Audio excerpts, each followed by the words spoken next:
স্বাধীনতার ৫৪ বছর পরেও আসলে বাংলাদেশ এ পর্যন্ত কি অর্জন করতে পারছে? টোটালি বলতে গেলে কোনো কিছুই করতে পারে না। আসুন আজকে সেটাই জানব। সারা বিশ্ব যেখানে যুদ্ধে জড়িয়ে গেছে, তাদের সব ধরনের সামরিক শক্তি আছে, তারা যুদ্ধ করার মতন তারা সক্ষম।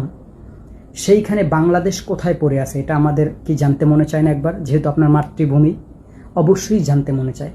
দেখুন, বাংলাদেশ যে সময় আপনারা অনেকেই ভুল বুঝেন, ১৯৭১ সালে তার আগে যখন যুদ্ধ হয়েছে তখন তারা কিন্তু এই ধরনের সামরিক শক্তি নিয়ে মানুষ কখনো যুদ্ধ করে নাই।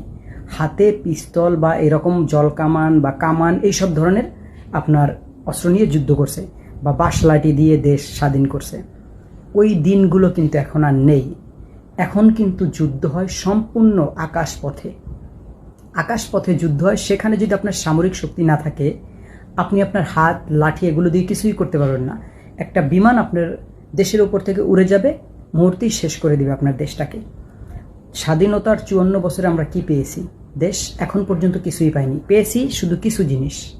দেশে ধর্ষণ, দেশে হত্যা, সাধারণ মানুষের উপরে অত্যাচার, দেশে যারা মনে করেন যাদের কোনো অর্থনীতি, যাদের টাকা পয়সা আছে, সবাই যত দুর্নীতি করে টাকা ইনকাম করতে পারছে, ব্যাংক ব্যালেন্স ভরতে পারছে, এবং সাধারণ গরিব দুঃখী মানুষের পেটে লাথি মেরে যত বড় হওয়া যায়, এটাই আমরা পেয়েছি।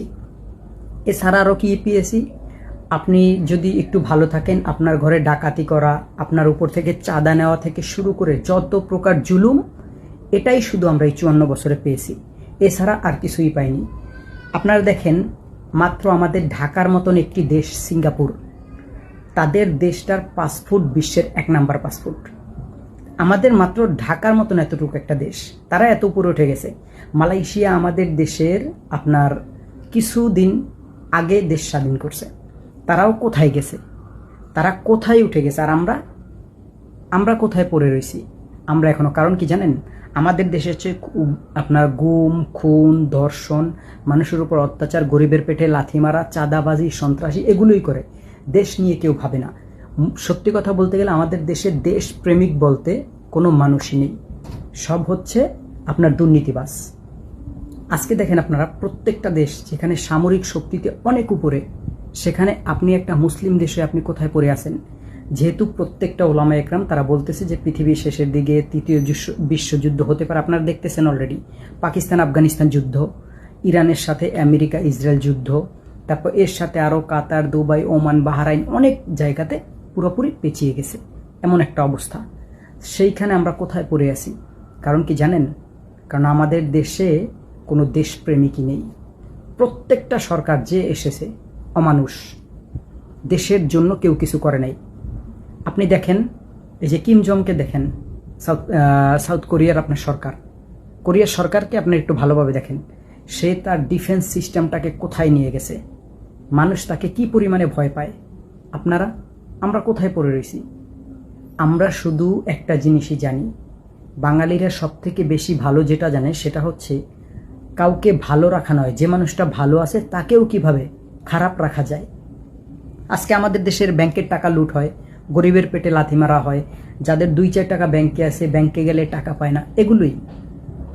এছাড়া ডেফিনেটলি আমরা আমাদের দেশে টোটালি কিছুই পাই নাই। এবং দেখেন, প্রত্যেকটা পণ্যের উপরে আপনারা দেখেন কি পরিমাণ দ্রব্যমূল্যের দাম ঊর্ধ্বগতি। এবং আমাদের এই স্বাধীনতা ৫৪ বছর পরেও এসেও পার্শ্ববর্তী একটা দেশ যদি আমাদের একটা কথা বলে, সেই কথায় আমাদের উঠতে হয়, বসতে হয়। কতটা অপদার্থ আমরা! এত বড় অপদার্থ আমরা, চিন্তা করে দেখেন। কিন্তু মাত্র কিছুদিন ডক্টর মোহাম্মদ ইউনূস থাকাতে প্রত্যেকটা দেশের চোখের দিকে তাকিয়ে বাংলাদেশ কথা বলতে পারছে। উনি বাংলাদেশের সামরিক শক্তি নিয়ে কিছুটা কাজ করে গেছে, ওনাকে অসংখ্য ধন্যবাদ। প্রত্যেকটা সরকারকে বলবো, অনুরোধ থাকবে, নিজের পকেটে চাঁদার টাকা, গরিবের পেটে লাথি মারা এসব না করে দেশের সামরিক শক্তিটাকে এমন পর্যায়ে নিয়ে যান যেন কোনো একটা দেশ আপনার চোখের দিকে চোখ তুলে তাকানোর আগে তাকে ১০০ বার চিন্তা করে তাকাতে হয়। এটা করেন, যেটা করলে দেশ উন্নত হবে, আপনার দেশ ভালো থাকবে, মানুষ আপনার দেশের সাথে আত্মীয়তা বন্ধন, ভালো বন্ধন করতে চাইবে। আশা করি সবাই বুঝতে পারছেন। ভিডিওটা শেয়ার করে প্রত্যেকটা মানুষের মাঝে ছড়িয়ে দিন, সবাইকে দেখার সুযোগ করে দিন।